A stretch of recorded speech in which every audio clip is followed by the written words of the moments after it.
सोचिए कि भगवान श्रीमन नारायण ने गौरी गोपाल को ही क्यों चुना, क्योंकि आप सब आते हो गौरी गोपाल। तो माँ लक्ष्मी बोली कि आप यहाँ आते हो तो मैं यहीं बैठूंगी और यहीं बैठ करके आप सबकी झोलियां भरती रहूंगी, आप सबको देती रहूंगी, आप सबका निरंतर कार्य चलता रहेगा, कभी लक्ष्मी की आप पर कमी नहीं होगी। इसलिए माँ भगवती लक्ष्मी माँ का दर्शन करने जरूर आइए गौरी गोपाल। वृंदावन आए हो तो वृंदावन आए हो तो गौरी गोपाल अवश्य आना, क्योंकि यहाँ भगवान का दर्शन तो होगा, भगवान के साथ साथ यहाँ लक्ष्मी नारायण भगवान का दर्शन होगा, यहाँ की सेवाओं का दर्शन होगा। प्रिय भक्तों,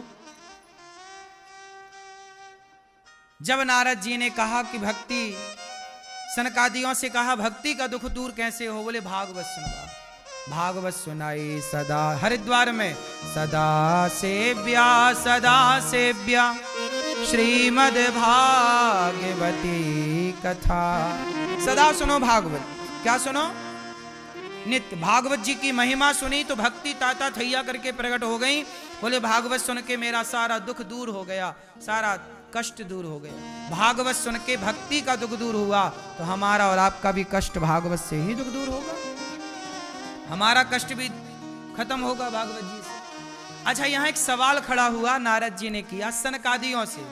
सनकादि चार जिन्होंने भागवत जी सुनाई, सनक, सनंदन, सनातन, सनत कुमार, इन चारों से नारद जी ने सवाल किया, महाराज कोई पापी व्यक्ति भागवत सुने तो आश्चर्य नहीं तर जाएगा, कोई पुण्यात्मा भागवत सुने तो आश्चर्य नहीं तर जाएगा, पर जिसने पाप ही पाप किए हो अनगिनत खूब सारे, क्या उस पापी का उद्धार होगा भागवत जी से? बोले हाँ, ये मानवः पाप कृतस्तु सर्वदा सदा दुराचार ढता विमार्ग गाहा क्रोधाग्नि दग्धा कुटिलाश्च कामिनः सप्ताह यज्ञेन कलौ पुनन्ति ते। मैया कितना भी बड़ा पापी क्यों ना हो, जो भागवत सुनता है उसका उद्धार हो जाता, कितना भी बड़ा पापी हो, वीआईपी पापी हो। किसी का हुआ? हाँ, एक पापी था धुंधकारी, उसका नाम था। पंडित जी थे एक आत्मदेव, उनके नाम था, पत्नी का नाम धुंधली।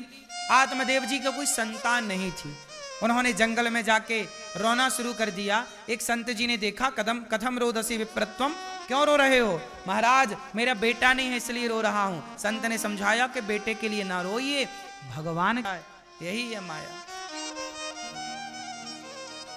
सबको अपना मान रहे हो जबकि आपका कुछ नहीं है। आप लोग जरा उस जगह, चाहे परिवार में चाहे शरीर में, उस जगह हाथ रख के बताओ जो आपका हो। आप शरीर के किस अंग को कह सकते हो कि ये मेरा? कहो जरा, शरीर के उस अंग पे हाथ रखो जो आपका हो, कहो जरा। इस बकरा बकरी ये सब गोष्ठ तक साथ देंगे, पर आखिरी साथी कौन है?